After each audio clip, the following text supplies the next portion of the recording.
Hello అండి, ఈరోజు మనం చాలా టేస్టీగా ఉండే పచ్చడి చేసుకుందాం.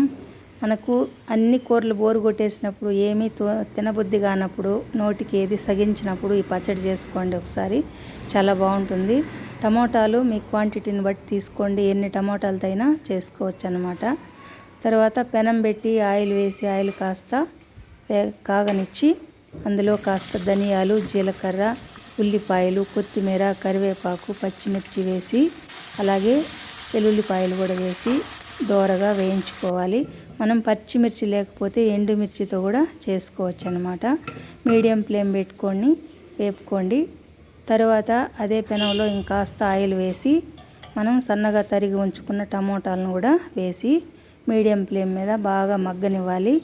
అందులోనే మన రుచికి సరిపడా ఉప్పు, అలాగే కాస్త కొద్దిగా క్వాంటిటీని బట్టి కొద్దిగా వేసుకోండి. చింతపండు ఈ సైజ్ వేసుకోండి అన్నమాట. ఆల్రెడీ టమోటాల్లో కాస్త పులుపు ఉంటుంది కదా, అందుకని మరీ ఎక్కువ వేస్తే బాగోదు. ఆ విధంగా వేసుకోండి.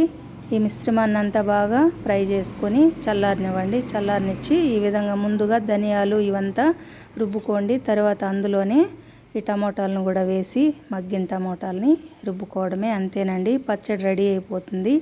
చాలా బాగుంటుందండి. అన్నంలోకి కానివ్వండి, ఇడ్లీలోకి కానివ్వండి, దోశలోకి కానివ్వండి, దేనిలోకైనా చాలా టేస్ట్గా ఉంటుంది. మీరు కూడా ఒకసారి ట్రై చేయండి. నా వీడియో కనుక నచ్చితే లైక్ చేయండి, షేర్ చేయండి. మరిన్ని వీడియోల కోసం నా ఛానల్ని సబ్స్క్రైబ్ చేసుకోండి. ఓకే అండి, థ్యాంక్ యూ ఫర్ వాచింగ్.